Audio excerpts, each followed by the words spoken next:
ഈശോയ്ക്കും അമ്മ മാതാവിനും കോടാനുകോടി നന്ദികൾ പറഞ്ഞുകൊണ്ട് ഞാൻ എൻ്റെ അനുഗ്രഹങ്ങൾ ഇവിടെ പങ്കുവയ്ക്കുകയാണ്. എൻ്റെ പേര് അണിമ. ഞാൻ അടൂരിൽ നിന്നാണ് വരുന്നത്. ഞാൻ ആദ്യമായിട്ട് ഉടമ്പടി എടുത്തത് 13/10/2023 ഞാൻ ഉടമ്പടിയിൽ എനിക്ക് വസ്തു ലഭിക്കുന്നതായിട്ട് ബന്ധപ്പെട്ടാണ് ആദ്യമായി ഉടമ്പടി വെച്ചത്. ഇതിനു മുമ്പേ ഉടമ്പടി വെക്കുന്നതിന് മുമ്പേ നിരവധി സ്ഥലങ്ങളൊക്കെ കണ്ടെങ്കിലും അത് ഞങ്ങളുടെ സാമ്പത്തിക ശേഷിക്കുള്ളിൽ നിന്നിരുന്നില്ല. അപ്പം ഞാൻ വിചാരിച്ചു എൻ്റെ കഴിവിനുള്ളിൽ ഇത് നിൽക്കുന്നതല്ല. ഞാൻ അതുകൊണ്ട് തന്നെ അമ്മ മാതാവിനും ഈശോയ്ക്കും വിട്ടുകൊടുത്ത് ഉടമ്പടിയിൽ വെച്ച് ഞാനത് പ്രാർത്ഥിച്ചു.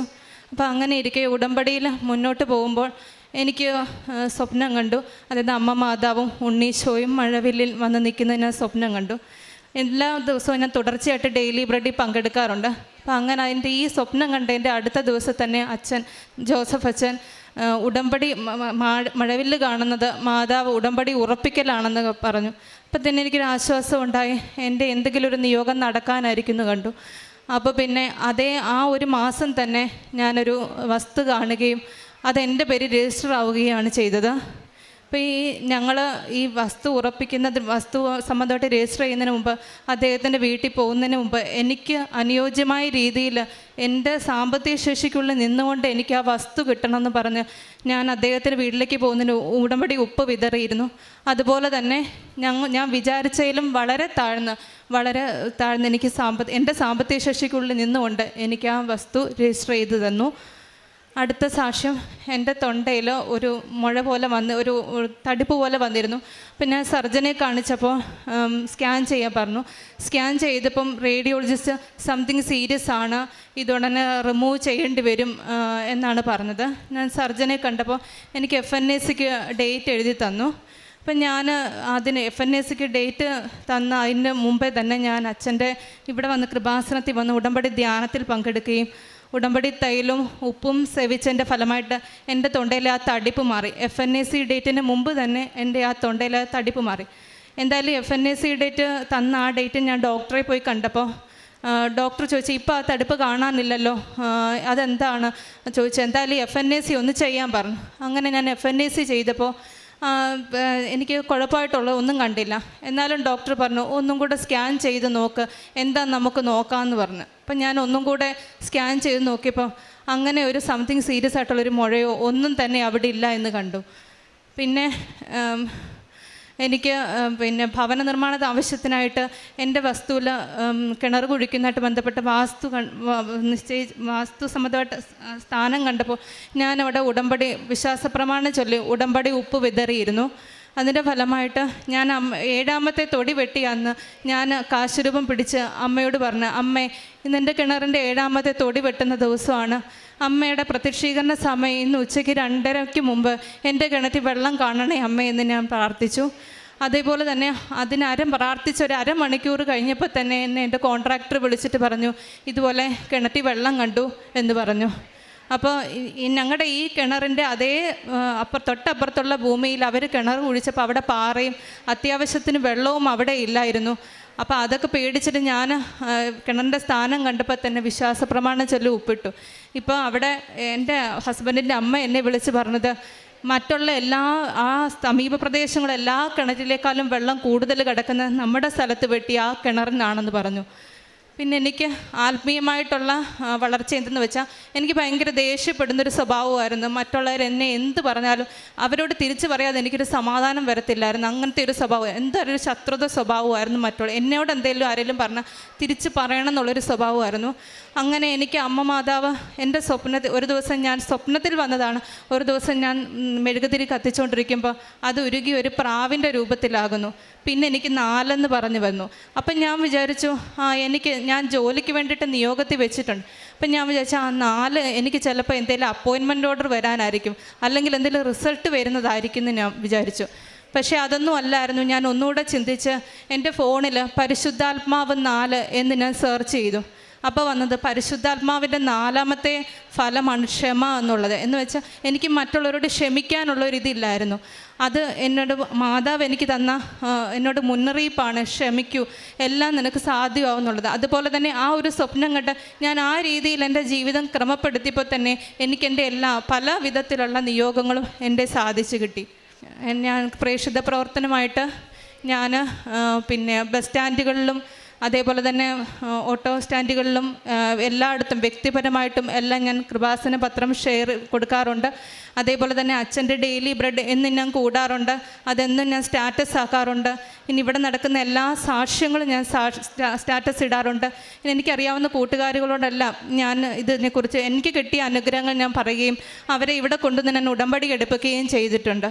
എല്ലാത്തിനും മാതാവിനും ഈശോയ്ക്കും കോടാനുകോടി നന്ദികൾ പറഞ്ഞ് ഞാനിവിടെ എൻ്റെ സാക്ഷി അവസാനിപ്പിക്കുന്നു. ഉൽപ്പത്തി 15:1 അബ്രാമിന് ദർശനത്തിൽ കർത്താവിൻ്റെ അരുളപ്പാടുണ്ടായി. അബ്രാം, ഭയപ്പെടേണ്ട, ഞാൻ നിനക്ക് പരിചയമാണ്, നിൻ്റെ പ്രതിഫലം വളരെ വലുതായിരിക്കും. അണിമ എന്ന ഈ അക്രൈസ്തവ മകൾ അമ്മ മാതാവിൻ്റെ തിരുനടയിൽ വലിയ സന്തോഷത്തോടു കൂടി ഉടമ്പടി ജീവിതത്തിൽ ലഭിച്ച അനുഗ്രഹങ്ങളെ സാക്ഷ്യപ്പെടുത്തുകയാണ്. ഭൗതികമായ നന്മകൾക്കപ്പുറം മകളുടെ ജീവിതത്തിൻ്റെ സ്വഭാവത്തിലുണ്ടായിരുന്ന വലിയൊരു വ്യത്യാസത്തിന് അമ്മ മാതാവ് മകളെ എങ്ങനെ നയിച്ചു സഹായിച്ചുവെന്ന് സാക്ഷ്യത്തിലൂടെ പങ്കുവയ്ക്കുകയാണ്. മകൾ സാക്ഷ്യം സമാപിപ്പിക്കുമ്പോൾ സൂചിപ്പിക്കുന്നുണ്ട്, വല്ലാത്ത കോപപ്രകൃതി, എന്തിനും തിരിച്ചു പറയുന്ന രീതി, അത് മാറണമെന്ന് ഒരാലോചനയുണ്ട്. പക്ഷേ മാറാതെ നിൽക്കുന്ന പ്രകൃതമായിരുന്നു. അത് മാതാവിൻ്റെ കരങ്ങളിൽ ഏൽപ്പിക്കുമ്പോൾ മകൾക്ക് ലഭിച്ച സ്വപ്നമാണ് ഒരു പ്രാവും 4 എന്നൊരക്കവും. ആദ്യം മകൾ ആലോചിച്ചത് തൻ്റെയൊക്കെ ജോലിയുമായി ബന്ധപ്പെട്ട് ആ 4 എന്ന തീയതിയിലും മാസത്തിലും എന്തെങ്കിലും ശരിയാകുമെന്നാണ്. പിന്നീട് പ്രാർത്ഥനയിൽ തന്നെ മകൾക്ക് വെളിപ്പെടുത്തി കൊടുക്കുന്നുണ്ട്, പ്രാവ് പരിശുദ്ധാത്മാവിൻ്റെ ഒരു അടയാളം, പ്രതീകമാണ്. ആ പരിശുദ്ധാത്മാവുമായി ബന്ധപ്പെട്ട് 4 മകളെന്ന് ആലോചന ചെയ്യുമ്പോൾ ക്ഷമ എന്ന പുണ്യത്തെ കാണുകയും ചെയ്യുന്നു. ഓരോ ദർശനവും യഥാർത്ഥ ജീവിതത്തിൻ്റെ ഒരു പ്രതിച്ഛായയിലേക്ക് നമ്മളെ കൊണ്ടുപോകുന്നുണ്ട്. സുഭാഷിതങ്ങളുടെ പുസ്തകം നമ്മളെ അതങ്ങനെ പഠിപ്പിക്കുകയും ചെയ്യും. സ്വപ്നം യഥാർത്ഥ ജീവിതത്തിൻ്റെ പ്രതിച്ഛായയിലേക്ക് നമ്മളെ നയിക്കുന്നുവെന്ന്. നാം ജീവിതത്തിൽ എന്താണോ ആഗ്രഹിച്ച ദൈവസന്നിധിയിൽ സമർപ്പിക്കുന്നത്, ഉടമ്പടിയിൽ നമ്മളെ അതിലേക്ക് നടക്കുവാൻ നമുക്ക് തീരുമാനമുള്ളവരാണെങ്കിൽ അതിലേക്ക് നയിക്കുന്ന വഴികൾ തുറന്നു തരും. മകൾക്ക് ആ ഒരൊറ്റ സ്വപ്ന ദർശനത്തിൽ ലഭിച്ച സന്ദേശത്തിലൂടെ തൻ്റെ ജീവിതത്തിൽ വരുത്തേണ്ട മാറ്റത്തെയും ദൈവമത് ആഗ്രഹിക്കുന്നുവെന്നും അതനുസരിച്ച് ജീവിതത്തെ ക്രമപ്പെടുത്തുമ്പോൾ ജീവിതത്തിൽ വരുന്ന സമാധാനത്തെയുമാണ് ഈ അൾത്താരയിൽ സാക്ഷ്യപ്പെടുത്തുന്നത്. മകൾ പറയുന്നുണ്ട്, എൻ്റെ സ്വഭാവം ഞാൻ തിരുത്തുവാൻ തയ്യാറായപ്പോൾ ദൈവികമായ ഇടപെടലുകൾ, എനിക്ക് വസ്തു വാങ്ങുന്നതിന്, കിണർ കുത്തുമ്പോൾ അതിന് ജലം ലഭിക്കുന്നതിന്, അമ്മയുടെ അരികിൽ പ്രാർത്ഥിക്കുമ്പോൾ അതിന് മഴവില്ലിലൂടെ അത് സ്ഥിരീകരണം നൽകിക്കൊണ്ട് അതൊക്കെ അനുഗ്രഹമാകുന്നതിന് എന്നെ സഹായിക്കുന്നുവെന്ന്. ഉടമ്പടി നമ്മുടെ ആത്മാവിൻ്റെ വിശ്വസ്തതയിലാണ് അത് അനുഗ്രഹത്തിൻ്റെ നീർച്ചാലായി തീരുന്നത്.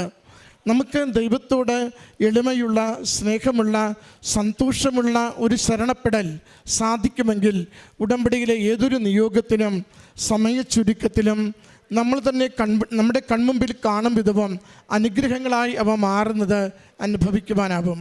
അതുകൊണ്ട് ഉടമ്പടി ദൈവകരം പിടിച്ചുകൊണ്ട് പരിശുദ്ധമ്മയുടെ സംരക്ഷണയിലുള്ള ഒരു നല്ല ജീവിതയാത്രയാണ്. അമ്മയുടെ കരങ്ങളിൽ ഏൽപ്പിക്കുന്നതൊക്കെയും സ്വർഗം കയ്യൊപ്പ് ചാർത്തിക്കൊണ്ടിരിക്കും. അമ്മ നമുക്ക് നൽകുന്ന സന്ദേശങ്ങളെ തിരിച്ചറിയുക എന്നുള്ളതാണ് പ്രധാനപ്പെട്ടത്.